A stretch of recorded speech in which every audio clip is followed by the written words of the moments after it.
Warning. You are about to enter the Black Garden. Abandon all ye false hope and embrace the darkness. A cosmic shift emulates the Black Garden. A cataclysm of emotion. Joy, strife, lust, heartbreak, resilience, grace, conviction, commitment, love, forgiveness, temperance, encouragement, motivation. A vortex coming. Journey inside the darkest parts of your mind to illuminate the true light that shines. Join us September 2024.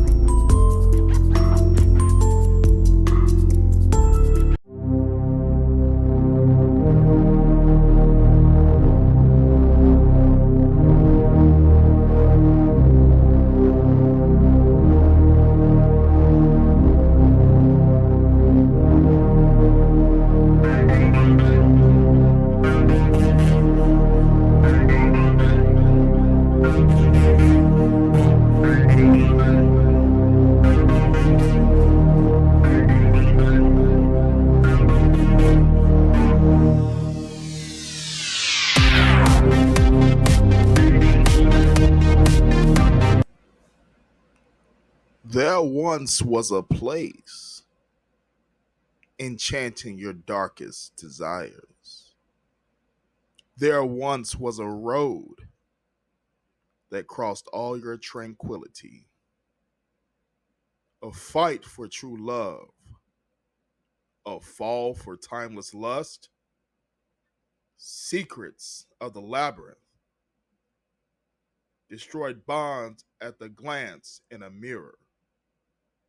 Hearts closed, thorns in prison, a spirit hardened. Rise up, warrior, confess your truth. Join us inside Black Garden. Good evening, good evening, good evening. Welcome to the Decree of Dominion podcast with your host, Dark Law. We have a very special couple from You Stuck With Me podcast joining us for episode 2 of our brand new Black Garden dating and relationship series launching in September of 2024. I hope everybody's having a great night. And before I kick it over to You Stuck With Me, Marquis and Taylor Williams from You Stuck With Me podcast, I just want to encourage the audience to always look in the mirror. And I hope that something that is said throughout this episode resonates with you, whether you're in a happy relationship, happy marriage or not. I hope you can take something and glean from this and apply it to your daily life to decree the dominion of your mind and become the best version of yourselves. And so with that being said, how you guys doing? We're doing good. It's kind of hot up here. All right. And so I'll let you guys, why don't you tell the audience who you guys are? My name is Marquis Williams. And I'm Taylor Poindexter Williams. And we're co-hosts of the You Stuck With Me podcast. You stuck with me. So in our podcast, we talk about Black love, marriage, arguments, first dates, everything in between. Just basically a modern day pillow talk, and we talk about all the topics that you might be talking about with your girlfriends, your guys. We just bring it to light. Amen. And so again, welcome Marquis and Taylor Williams from You Stuck With Me podcast. And so viewers, I hope you guys are ready. It's going to be a power-packed episode as we begin to break through layers of the Black Garden. And so with that being said, why don't we start from the beginning? How did you guys meet? And what was at what moment did you think that, hey, this is the one I'm going to start dating? Okay, every time we get this question, we always got to preface that it's 3 sides to the story. His side, my side, and the truth, which is my side. But you want to kick it off, babe? Yeah, so we actually met in high school. So she was a freshman and I was a senior. Granted, I was a young senior. I was actually a year ahead of where I was supposed to be. So our high school shared a junior high, so it was a combined junior high and high school. So it was a small school, to say the least. So I did see her in the hall periodically going to class, but I didn't think much of it. So her freshman year, we ended up having gym class together because our school was so small. So she's sitting on the bleachers talking to a friend of ours, and me being me, as silly as I am, I walk over and I sit next to her, and then I look under her sleeve and I'm joking. I'm like, that. You need to get rid of that. Thinking nothing of it, just me being silly. So 2 weeks later, I had the gall and audacity, hence on the audacity, to ask her out to a movie. This is where our story starts to diverge. Not only did she not tell me no, she didn't give me an answer. As he was saying, he got curved by a freshman and he had to hold the L, but that's not what happened. That's exactly what happened. So to backtrack a little bit, so when he did lift up my sleeve and look under my arm, he was talking about my underarm hair. Okay, how detrimental is that to a freshman? But you be told, I actually didn't see anything. I was just being stupid. He was being stupid, but I really thought he saw something, right? So fast forward, he did ask me out. I was dating somebody at the time. Don't you start. You were doing what? I was dating somebody at the time. We're not doing this right now, but I told him, I'll think about it. I'll get back to him. But I had got sick and I was out of school for a week. And then by the time I got back, out of sight, out of mind. And part of it was he was a senior. I was a freshman. So, I'm like, I'm just a baby freshman. He just tried to run game on me and everything like that. But I always tell him, if he really wanted an answer from me, how come he didn't follow up? All the times you say that, I actually have a rebuttal to that. If you really wanted to go out with me, you would have came back and said yes. Well, hey, out of sight, out of mind, I was dating somebody. But to make a long story short, how we reconnected, so he became a member of Phi Beta Sigma Fraternity Incorporated. And, I was just on Facebook and I just saw he became a Sigma. So that following summer, he noticed that I became a Zeta, excuse me, Zeta Phi Beta Sorority Incorporated, which is the sister in the Greek world. It's his sister organization. And he reached out to me. He was like, hey, Soror, welcome to the family. I went away to school. I came back. We actually reconnected at a picnic. That summer I came back to Chicago. And what they say, the rest is history. Amen, amen. What a great story. I hope you guys were listening in on that. Two key things they said was, one, when you're dating somebody, make sure you put them on hold, out of respect for the previous relationship, right? And then also follow up. So they said they followed up years later when they were in college, and obviously growing up in a small town, same school, they knew each other. And so I encourage all the viewers, hey, there might be somebody that you knew back in high school that's on your Facebook right now. Go ahead and, what we call it, shoot your shot. You just never know what'll happen. Yeah. And so like they said, the rest is history, right? And so what a great, lighthearted story. Again, there's 3 versions. So just a little quick out there for the fellas, the women's always right? So you just, like I said, when you're married, you just have to hold your L. And so with that being said, at what moment did you guys know that, okay, this is the relationship starting to kick off? This is the I can see myself marrying this person. Well, we always like to say, for starters, the Marquis and Taylor you see now are not the Marquis and Taylor you 7 years ago. So what we mean by that was there was a lot of growing, a lot of trusting, a lot of patience, a lot of communication, heavy on the communication, a lot of faith in each other. I would say I knew that Marquise was my person from the beginning, like before we even started talking about marriage or before we even started, getting serious. So I lost my mom several years back, and me and Marquise were just friends at the time. We had a disagreement. It's so long ago, I can't even remember why we stopped talking. But I remember I was coming home from work, and I picked up my phone and I just texted him. I said, hey, I'm sorry I haven't reached out in a while, but my mom's in ICU. Just let you know what's going on. And he was like, forget all that. I'm on my way. So that there showed me, like, he knew how to put petty differences aside, and he was there for his friend. Now at the time we wasn't dating or anything like that. I was just his friend. So just him being there during that moment of adjusting to like being in the house by myself without my mom being there, and navigating like the responsibilities she had, the household responsibilities she had, and just trying to navigate that, and him just being patient with me and just being there. Like he didn't have to like pay for anything. He didn't have to like buy me flowers or anything like that. Just physically being there just to hear me vent, or give me some tissue, and I had those moments of grieving. And I was like, you know what? This is something special here. Amen, Abe. There's 2 points I want to touch on, and we're gonna kind of break down that here in the Black Garden. First thing Marquis said, I hope you guys were listening. When he mentioned having faith, and what they've just said in a synopsis of a little bit of what happened is he showed her grace. A lot of times in relationships, and even I've had to learn this, with the twins. I'm a single father of twins that co-parent, 6 years old. I had to, me and her have, in our co-parentship, have had to look past, those petty differences from, back when we were, 21 and 23 years of age.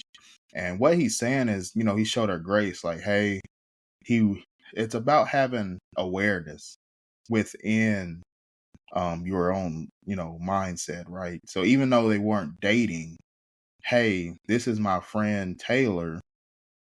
I'm within my heart, having a good heart without the expectation of something in return, whether you're friends or not. Hey, my friend's in need.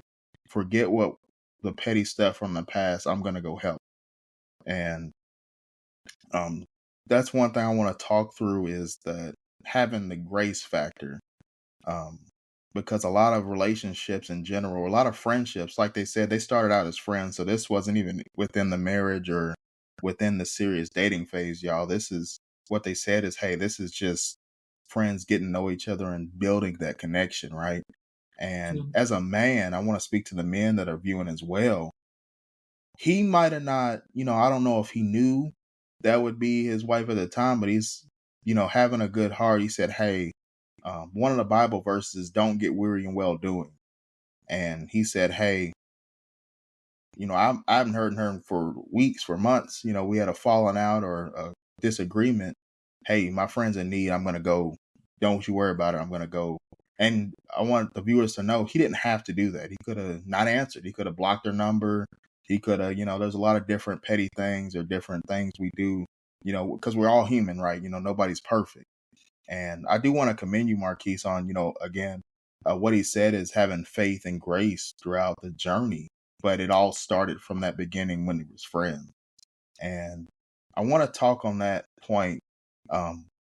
What, in you guys' opinion, how did you develop that grace from the start of the friendship? And then how did that progress as you guys kind of grew within your relationship? Well, I think for starters, just because we already had a history with each other from high school, and it was just kind of like picking up where we left off. Was it an easy transition back to that? I would say yes, but I think in a way we were also kind of blind to the fact that like we're not high school students anymore. We're college aged adults. We've graduated. We have careers now. So that was something that was still kind of we both had to get used to. But once we did get used to it, and we were like, okay, she's got things that she's got to handle now. I have things I have to handle now. So we basically gave each other grace, like, hey, I know you got this going on right now. I got something going on. Let's get together and see if we have like a meeting in mind, so we can be cognizant and make sure that we're not stepping on each other's toes, or we're just being blind to the fact of what the others got going on. Awesome. And so again, like I said, showing that grace, and what you just said was teamwork. And it's what you also said was putting your problem, taking consideration of the other person's situation and responsibilities, tag teaming and realizing that, hey, she's not going to be, there 100%. She's got to deal with her stuff. I got to deal with my stuff. And, as a unit, working through that together. And so I want to commend you guys on that, and again, guys, those out there listening and viewing, again, as they said, it's a journey. They're not perfect. They're still not a finished product. It's a daily walk. It's, what I call the infinite game of life. It's not a one day, I'm going to help you one day and then, our relationship's going to be great. It's a daily concerted effort from two individuals that, lead to the unity. And just because of who we are as individuals and our character and our morale, I think that's what also made it so easy for us after a while to just become one cohesive couple. Because a lot of people around us say this, they would say that we're two types of the same person. So I think naturally, just us being us, our natural personalities is what makes us so. We bond so well. We finish each other's sentences. I see her facial expression, and I know what she's thinking. She'll see my facial expression, and she'll know what I'm thinking. And it's like playing ball with teammates you've been playing with for years. And just to backtrack on the grace part aspect. So one thing I want to clear it up. So it wasn't always like this. Like we wouldn't always give each other grace. And I say for me and Marquis, you can agree too. It started out learning how to give myself grace, right? So I always say you always want people to love you or talk to you a certain type of way, or give you grace. But if you can't give yourself grace, like do your inner work first, it's going to be hard to show it to somebody else. So with whatever I was going through at the time, like simple mistakes, like I'll be mad at myself, like, dang, I should have, I'm just using an example, like study for that test, or I'm putting myself last and stuff like that. So just having that rapport, of working on myself, again, giving myself grace or giving myself affirmations. I think that's what helped me be the support system and be the rock or foundation, whatever Marquis wants to call me today, to his foreground. Because with everything that we've been through, I never had to worry if she was in my corner. It's just like I already knew she was there, and I wouldn't even have to look back there. It's just that's just the type of person she is, and that's just the type of relationship that we've developed, and it's definitely served us throughout not just marriage but dating, friendship. Yeah, our foundation always been based on trust and open communication. Because some relationships or even some friendships I've had, and Marquis, like I said, you could agree too. Some relationships we didn't have that open communication, right? Like sometimes either you just go without saying or you just let stuff, fester over time. And from my experiences, that didn't always work. So growing up and when I got to that dating age and stuff like that with previous relationships, I know like, okay, I'm gonna try this differently. Let's do more open communication. Let's be honest. Let's be open. Let's be more vulnerable and see what happens. And here we are. Y'all, I hope y'all are listening. What she said was powerful. One, she said, "You win you." I want to speak on that real quick. In relationships, you attract what your mindset breeds. Your power of the tongue, right? She said, "Hey, I had to show myself grace." And I want to speak to the viewers real quick because some of you, like I said, you might not be in a relationship. You might be searching for a relationship. If you don't show yourself grace, and what she also said is the positive affirmations within herself that bled into the relationship that allowed them to become a cohesive unit.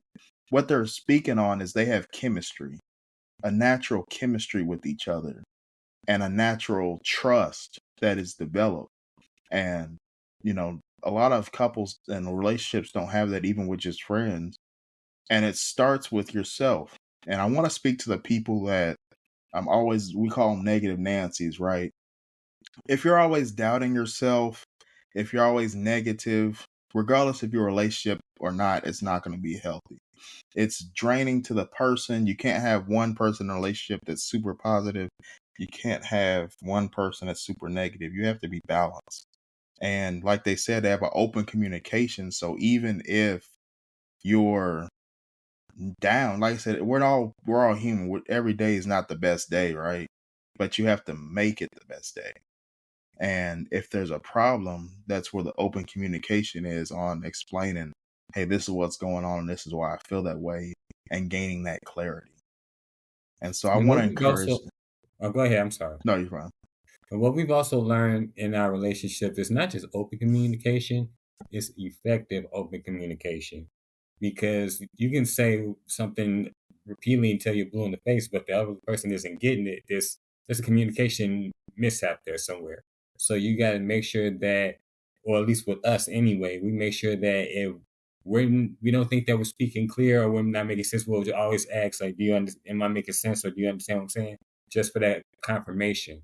And it definitely helps with our communication, because that takes away any confusion or any second guessing or whatever you want to call it. And it makes everything run so much smoother. Does it work all of the time? Not all the time, but when it does, it's a thing of beauty and a sight to see. And first of all, I don't say it that nicely. I'm like, what are you talking about? He says it nicely, but I'm like, what are you talking about? Like, what you mean? So yeah, there's always a lot of that coming from me, because it's like he'll explain something, and I'll just like, I think I get it, but what you talking about? And so they're also saying, don't assume, right?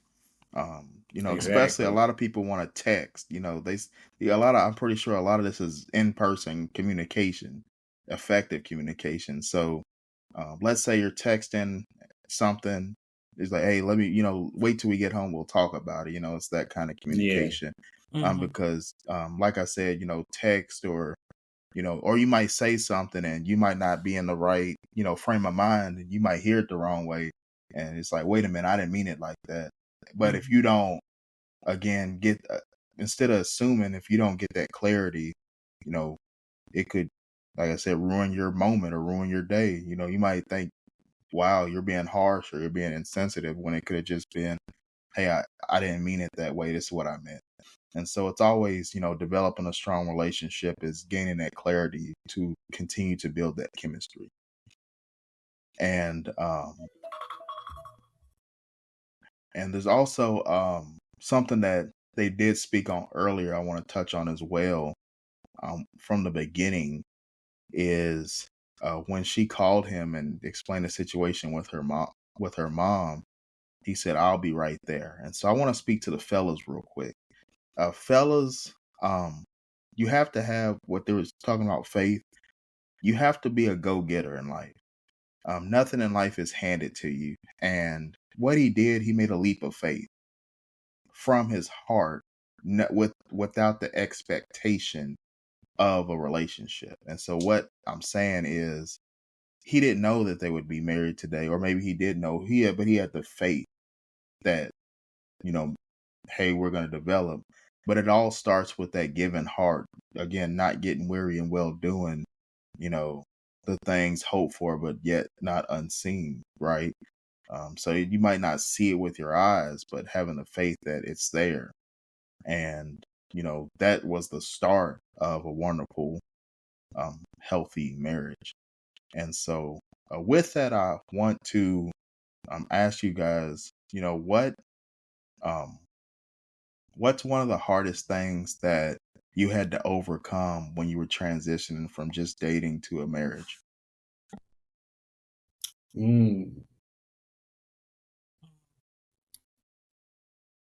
I say for me, and I always say this. One thing that I had to really learned is to change my vocabulary. And I mean, instead of saying I, my house, my car, it's not I anymore. It's we. It's us. Ours. And another thing is just being excuse me, being accountable for my actions. Like sometimes I might do something and I might think, "Oh, it's just going to affect me." No, not necessarily. It might affect us Bay over here too. And So one just shifting that mindset, like it's not me. I don't have to do this on my own. Oh, I don't have to work at it by myself. I have a teammate. I have a permanent teammate now. And the one thing that I'm definitely proud to say about her is she is huge with accountability. I never have to question whether she's going to take accountability for her actions or what she says, whatever the case may be, because just by our relationship by nature is grown to that point where she's no longer like, well, I didn't mean, or she's like, okay, you know what? I did this, or I said this. This is what I mean. If it hurt you, I'm sorry. And I love her for it because it just makes our cohesiveness just that tight and just that strong that we feel like nobody can break us. God said, "Let God bring you together; no man shall break." And I honestly believe that this isn't going to break. Amen, amen. She said something really powerful. She said, "We before me." And she said she had to develop that mindset again. Just before people get in marriages, just as humans, we have a natural survival instinct, or, hey, this is mine, or, some of you might be single parents, some of you might be single, living by yourself, paying all the bills by yourself. Even if you're dating somebody, you might still live in separate households where you're paying all the, responsibilities and bills yourself. And it's, once you go to marriage, it gets, what they call serious. Y'all, it's like time to put the big girl pants on, time to roll the sleeves up, right? It's not all sunshine and rainbows. Hey, we're bonded, marriage is a bond through Christ, right? You're not just last name, not just bloodline when kids. It's, hey, this is ours. Like she said, this is not, and Erin, what they also said is accountability. And that's key in any relationship, but especially marriage, because like she's saying is, hey, if I go out and let's say I go to a casino and spend $2,000 and lose it all, that doesn't just affect me. Hey, that affects our family income, right? That affects the whole household.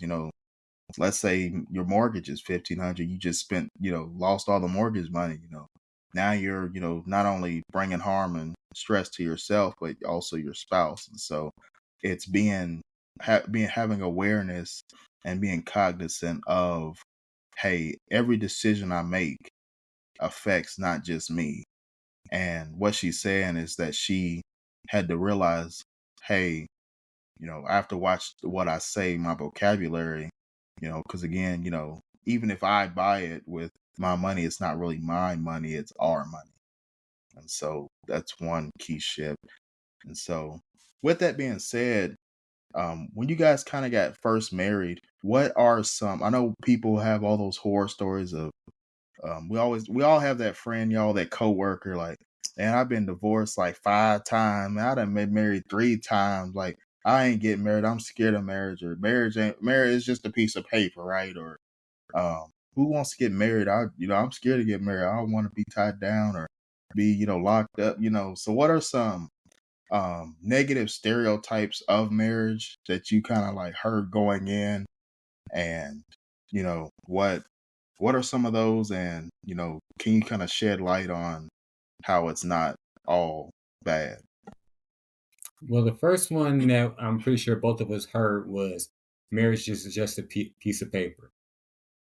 And my thought process about that was, okay, you said marriage is just a piece of paper. You get up and go to work every day to work for money, which is a piece of paper. So what's the difference? And I always say this, excuse me. I always say this when I always hear it's a piece of paper. Well, marriage to me, of course, we're in it for love and all that, and companionship and being with that person, right? but it's also a business. You just like any other company, you see a startup company, they going through some troubles or anything like that. Then you got a bigger corporation who might have some problems here and there. But once you join those together, it becomes a powerhouse. So what's the difference between this piece of paper, which you claim is a piece of paper, than trying to start a business? Marriage is the same thing. I like that. I like that comparison. Yeah. So marriage is gonna have you're gonna have assets, you're gonna have liabilities, but at the end of it all, you just choosing to take a risk. So it's kind of like the Empire, right? I know that y'all remember that show Empire. Yeah. That's a good analogy. Marriage is like a business. That's great. I've never heard that one before. So Yeah. just to kind of elaborate on that, like you said, and I think that's one key part of marriage that people kind of forget when they're like stuck in like the love or like the good parts. Again, every person, when you get married, you're gonna bring, like I said, those assets, but you're also gonna bring those liabilities, right? You're gonna bring the baggage, what they call it, or hey, the people don't tell you when you get married, your credit scores combined, right? Your debt combined. Family trauma, generational curses. One hidden thing I always like to ask when I'm looking to date is, how's your relationship with your parents, or you have a big family? How's your relationship with your siblings? Those are, liable questions to ask. And then as you get serious, it's even like, for me, for example, my family has a history of, high blood pressure, diabetes.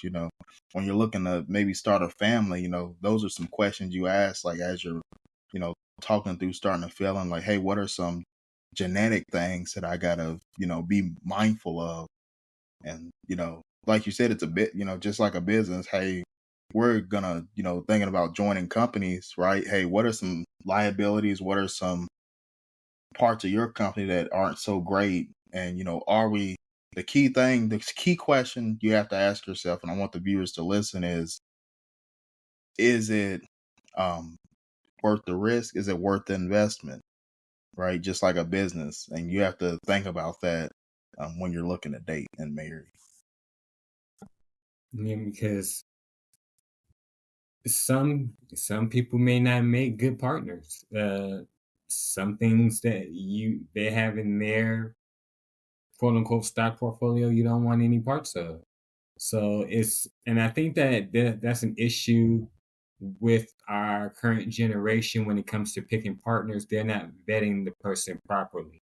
They're just saying, or they don't know how to vet, which is a thing too. Yeah, that's a good point. Or they don't know how to vet. And when they finally see the things that they wouldn't want, it's too late. And then also it goes back to what I was saying before. You may not vet properly, or you may not know how to vet, but also that goes back to what I was saying before about knowing yourself. You gotta ask yourself, what are your deal breakers? What is it that you're looking for?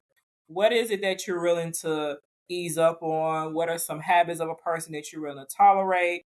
What are some things you're not gonna tolerate? What is your deal breaker? What are you gonna say yes to? What are you gonna say no to? And that was one of the things I saw in Marquis. Some things, I was like, I ain't really rocking with it, but I keep an open mind. It's not a deal breaker for me. And vice versa with him. He probably like, okay, there's some things Bay does that I'm not gonna rock with, but let me see where she goes with this, because it's not gonna make or break me. And definitely, and I'll say this, speaking from my point of view, when speaking, dealing with this woman, by far the good outweighs the bad. I'll say that right now. Because I've dated some women who were, and then some, like, they weren't that bad. But this one right here. And I'll say I learned a lot. One thing that I do admire about him, he has opened my mind to a lot of things, a different way of thinking. See, I'm one of my, I guess, for lack of better words, one of my unofficial love languages. You got to intrigue my mind. You got to stimulate me with a new way of thinking. Like I always was the person that liked to think outside the box. I'm more of like a creative, artistic person. So when he came around, he was like, "Oh, I've been seeing that you budget like this, but how about you do it this way?" I'm like, "Aha, that does work." And then bringing those two things together, that comes up with a master plan that's comfortable for both of us. Awesome, awesome. And I like what you said there is he helped you elevate yourself. And so you don't want to be stuck in the mud, if you will, or stuck on a highway going nowhere. You want to be with somebody that helps you become the best version of yourself. Because again, that's why they say marriage is through Christ, right? Two bodies working for Christ, elevating each other. And I'm glad you said that. And you actually led right into my next question. What are some of your guys' deal breakers, as you were getting married or just as you were dating? What are some deal breakers, both you guys personally and the caveat to that is also, what are some deal breakers that you think should be stabilized in marriage in general?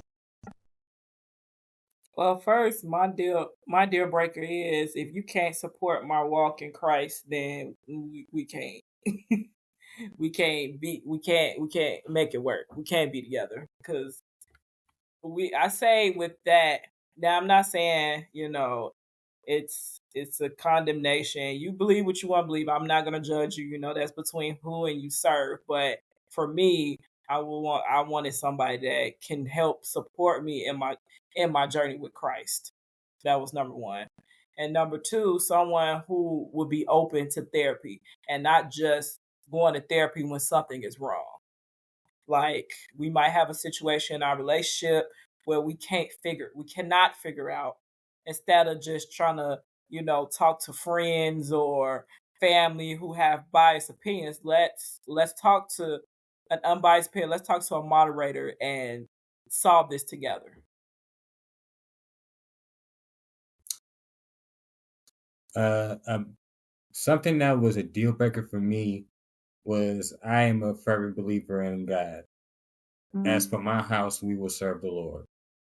The next thing that was a deal breaker for me is unless we're giving each other hugs or kisses or something like that, nobody's going to be putting their hands on anybody in any type of violent manner. I'm not doing that. I didn't sign up for that, and I wouldn't expect you to do that. And if you do that, that there's an issue that needs to be resolved, and you can resolve it without me. You play all day. I had to. You set it up. I did. I'm not even gonna hold you. I did. Right. And I'm glad you said that because, again, if you don't stand for something, you'll fall for anything, right? Mm-hmm. And with the therapy, she did say what she's saying is preventive maintenance, right? Build your roof before it rains. Don't wait till you're about to divorce to go to therapy and try to fix it. Because as humans, when you're stressed or when things hit the fan, you're not liable to make rational decisions. But if you do the therapy on the preventive, like, hey, I don't like the way you said that. We can't figure it out. Hey, let's go to therapy, talk it out.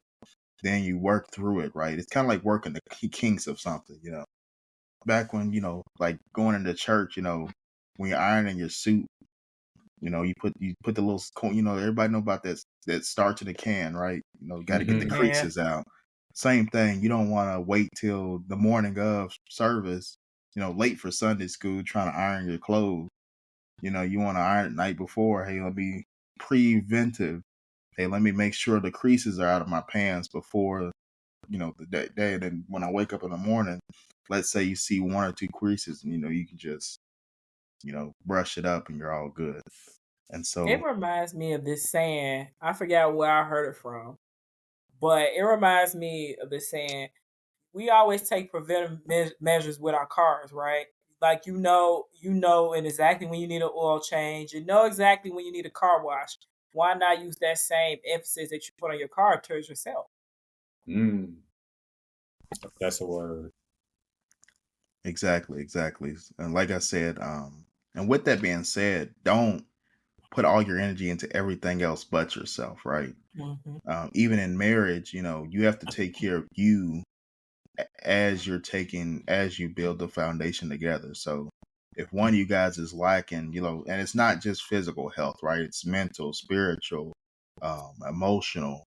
If you don't check, just like oil change, oil filter, check, tires, check, fluids, check, oil. Yeah, your oil was 230 this time. We got to change the filter. You got to go through, and it's a daily check, right? It's not just, again, when the gasket flies off, you got to get a new engine. Hence, the comparison would be, hey, I'm thinking about divorce. Same thing. Oh, transmission went out there. I got to try to go to therapy and try to fix it. Hey, it's gonna cost you $5,000. You got to put the car in the shop for a month. We're behind in parts. It's on back order. Can't get the parts. Now you're at. You want to operate and be fruitful, not with lack, right? You want to lend and not borrow, in that sense. And so, with that being said, what are some bear down just to be in a happy, stable marriage? What are some deal breakers that you think every marriage should just stand by or uphold? Continue to date each other. Yeah. Continue to date each other. And also continue to take time to spend with each other. Like relearn each other. I guess that goes into dating each other because one thing I heard about marriage too, like you get into a routine and once you get into a routine, you start to, lose the love and it comes into like this boring phase. With us, we try to incorporate date nights. And it could be something simple like, hey, I'm getting ready to let's take a drive down Lakeshore Drive or something like that. And I'll look to him like, is this a date? And he'd be like, yes. And we get excited over that. So like any little thing that just brings y'all together, that it could be a date. Like if you look through our YouTube, you'll see a few videos where we've had date and did fun stuff in the grocery store. There's one time that I actually came to visit her at lunch. That was funny in itself. That was funny within itself. So I mean, we definitely try to make any opportunity we can to be a date, and it's funny that we come to this topic because I've been seeing this on social media, and I actually want to adopt it into our relationship. And it's actually two videos that I've seen. It's one video says that every 2 weeks you go on a date. Every 2 months you go on a one night trip, and twice a year you go on a big trip, or every 7 weeks is something to that effect. And I actually like that, and I think that's another way just to keep our relationship fresh, just to make sure that we're in constant communication with each other, letting each other know how one feels. And Just keeping the spark. And do something that the other person likes. So me, I'm a big music head. Marquis will tell you, I'm a big music head. So anything with documentary or a movie or something like that, I want to partake in it. So sometimes I might watch like a TV show like Unsung or something like that. That might be a little bit boring to him, but he'll come in the room and just sit there and watch it with me, and and learn something out of it. And that'll make me feel special. Like, okay, I know he ain't really interested, but he'll come join me in it because he know I like it, and vice versa. Like basketball, like sometimes he'll like play a basketball game or something like that. And granted, I like sports too, but sometimes I might, while he go play basketball or something, I might want to do something else. But a couple times I'll just go there and sit at the games, and I notice that me just being there will like lift up his spirits. So I'll say that's another thing. Oh, you know what? Prime example, Saturday. What about Saturday? We went to go see the Brat and Judy. Oh yeah, we went to go see the Brat and Judy. I'm all about natural hair care products. He'll tell you.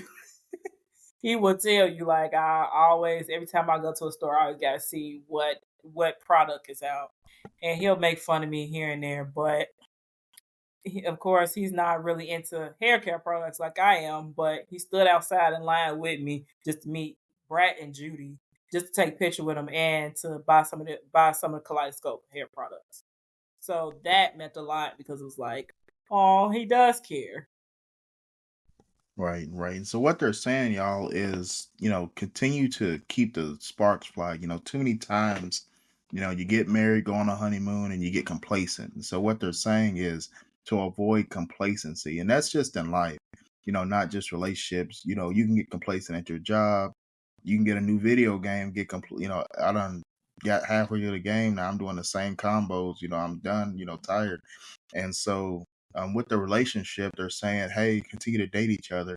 And one thing they said that is key in any healthy marriage and healthy relationship is take a keen interest in the other person's interest, because the other person's interest is the other person.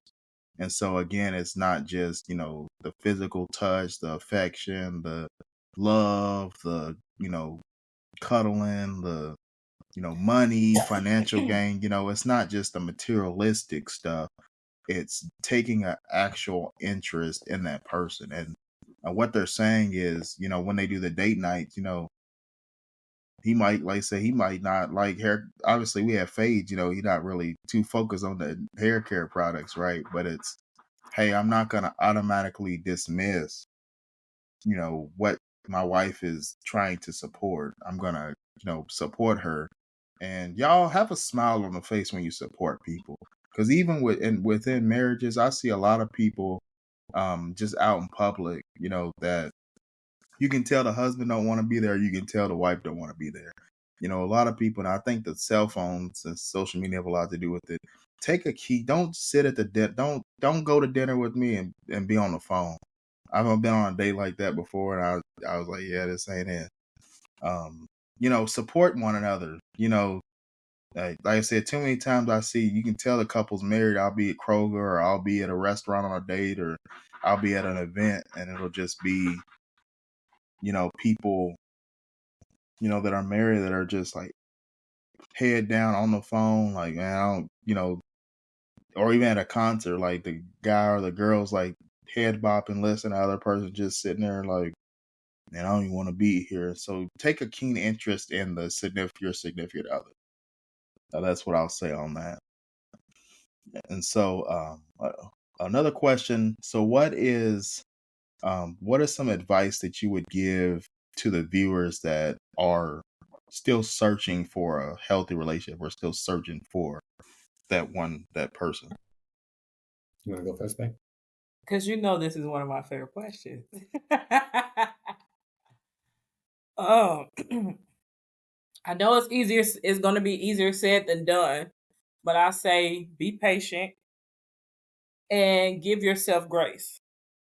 And I think one of the, I don't want to say issues, but one of the barriers that I've noticed with our friends who are waiting for their person, or waiting for that one, or longing to be married in the dating pool, it's always a timeline, right? And I always have to tell them that another person's timeline doesn't mean it's your timeline. Things happen for a reason, and things have a place or a specific time, a reason why it happened. We may not understand that. God has this thing where he will reveal to us when it's time. So I would just say, give yourself grace. Don't always expect that, oh, I got to be married by 30. I got to have these kids by 35. And I got to make sure I'm retired by 70. Sometimes it don't work like that. And I know that sometimes, for us as women, we always hear that we on a biological time clock. That when we got to have kids by a certain age or be geriatric, right? And I'm not going to lie, that does sound kind of discouraging and everything like that. But would you rather hurry up and have a kid with someone that you don't have no connection with, no emotional ties to, or you be like, man, I wish I hadn't done this, or wait until you have that person that you feel comfortable with, and they will be excited for you to have their son or daughter. You know what I'm saying? So I would just say be patient and give yourself grace. I'm not gonna lie and say it's gonna be easy, because it's not gonna be easy. But that's just part of the growing pains. Also, something I would say, because I see a lot of this going on, don't believe everything that you see on social Oh, media. please don't do that. Because as you can see, social media is tainting a lot of minds, and the people who it's making it harder to look for the person that you're really trying to find. And I say that don't believe the whole 50-50 thing. A man is supposed to pay for this, a woman's supposed to do this. You No, do why? what's best for y'all. Yes, no pun intended. Yeah, it was tailored for you. No pun intended. So what you say, the social media is, all the fluff and rainbows, right? The Social falsehood. media is smoke and mirrors. Yeah, Right. about 95% of the time it's smoking with mirrors. You might get that few 5% that might be honest, But that's the thing about today's society with social media. You can cut, edit, you can leave, you could post some up and then leave illusions, Mm-hmm. Right, yeah, but there's the catfish photos, taking a picture, they ain't got no teeth. And then Yeah. you got the like I said, the Lamborghinis that are renting on Turo. Yeah, Mhm. they don't know about Turo. Yeah, I'm gonna educate the viewers. So Turo, yep, you can get that whatever car, $300, $200 a day. You got it, rent it. Go on, take the picture, video, cut, edit. Yep. Make it look like you drive it. There's a funny story about that. One of my coworkers actually owns a Maserati. So sometimes I joke with him. I said, "Hey, when you gonna let me just take pictures by your car? I always want to do an experiment, take a picture next to it, and like getting in like a whole video, and just to see, the fluff of social media, how many views I can get, just as an experiment." So they always joke around with social media, and so, what are some tips that you would give married couples that are maybe struggling to maintain that happiness? And what are some motivation or some helpful tips that you can give to married couples to continue to grow and develop within each other? Don't forget why you married that person in the first place. Also, and we've done this, and this helped us greatly. Every morning you wake up, you ask your significant other, how can you be of service to them? What can I do to make your day easier? What can I do to make your day brighter? Put a bigger smile on your face than what's already going to be on your face. And I would say, and I would even add on, if you feel like you gave all that you can, and I'm not just talking about, throwing money at it or, dates and everything like that. If you really feel like in your heart, both in your heart and, three things: in your heart, your mind, and your spirit, that you given all that you can and that it's no more left, then okay, that's when you leave. But if you feel like, if you have that gut feeling like I do, I feel things with my gut. If I feel like something is still worth fighting for or I'm still passionate about, don't be afraid to go ahead and do it. Because sometimes all it takes is one of you to make that extra push that saves everything. Yep. That's a great point you made. He said, again, Marquis, he said, wake up not just, when you feel like it. He didn't say on weekends when you don't have to work. He didn't say on holiday. He didn't say during tax time when you have extra money. He said every single day, wake up and ask your significant other, your spouse, how you may be of service to not you, to them. Again, he said, wake up not when you feel like it, not when you're health, not when you have your vitamins taken. He said, wake up every single morning and ask your spouse how you, going back to the beginning of their whole foundation. Again, she gave him a phone call, y'all, as friends. And he said, I'll be right there. Again, it's what they're saying throughout the episode is it's in their DNA. It's in their spirit. This is how they operate. He said, we wake up every single day and we ask each other how we may be of service to each other. because I'll let the viewers in on a little secret. If both of them service each other, then you're both service anyway. What'd you think of that? 1 + 1 = 2. How about that? So a lot of times, in not just marriage, but in relationships in general, you want to avoid the pitfalls of one-sided relationships. It's always me, I. And what Taylor said throughout the episode was she had to change that mindset from the jump. As soon as, she knew she was getting married, it was like, hey, I'm going to have to change my vocabulary, my mindset. And like I said, how can they be of service to each other? And like she said, when she said doing all you can do, it's not just money, y'all. You can't throw money at everything. You can't throw kisses, love, affection, intimacy at everything. You can't throw date nights at everything. You have to have a considered effort. And Marquis made a small point. I hope you guys caught. He said, remember the reason why you married your significant other in the first place. What's your why? Start with Why is a good book by Simon Sinek, as well as The Infinite Game of Life. Those are 2 great books by Simon Sinek. So go ahead and check those out. Just on mindset. But every day, I encourage the viewers to, start with why. Whether you're married, if you're married, the question I have for the viewers, look in the mirror. Do you service your significant other? That's the first question. And do you do it consistently? Again, they say they do it every single morning. How many mornings we wake up, we done snoozed the alarm twice. You done, everybody wake up looking like a troll. Ain't no makeup, ain't no natural haircut products. The fade needs to be brushed right. Glasses off, crust in your eyes. And they still, you could be sick, stomach ache, what have you. And still every morning, whether it's sunshine, raining, storming, snow, ice outside, every single morning they wake up, look each other in their dead in the windows of their soul and say, how may I service you today? And that's just power in itself. And I hope the viewers are listening to that. If you're married, like I said, you don't have to do everything they're doing. These are just some successful tips. This is a small blueprint on some successful tips that actually work to maintain a happy marriage. And so with that being said, what are some last minute just tips, overall tips on dating, relationship, marriage in general that you would give the audience, and let the audience know how you can find You Stuck With Me podcast?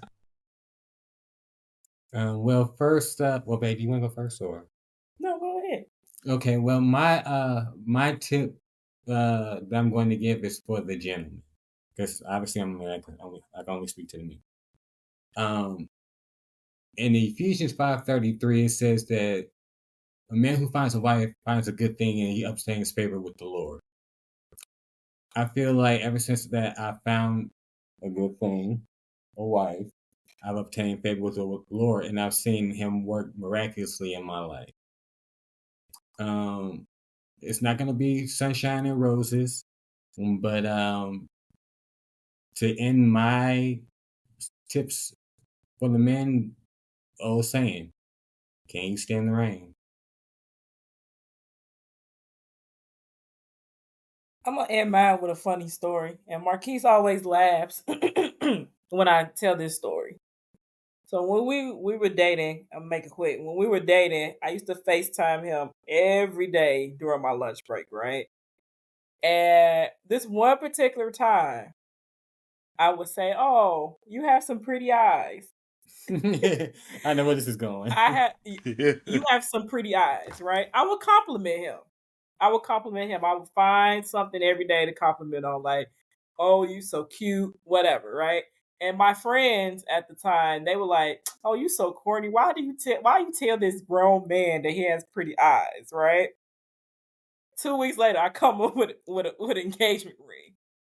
So the the point of my story is, don't matter if your friends think it's corny, or if your family thinking you're doing too much, or you think whatever they think whatever you're doing is not the right way to do it.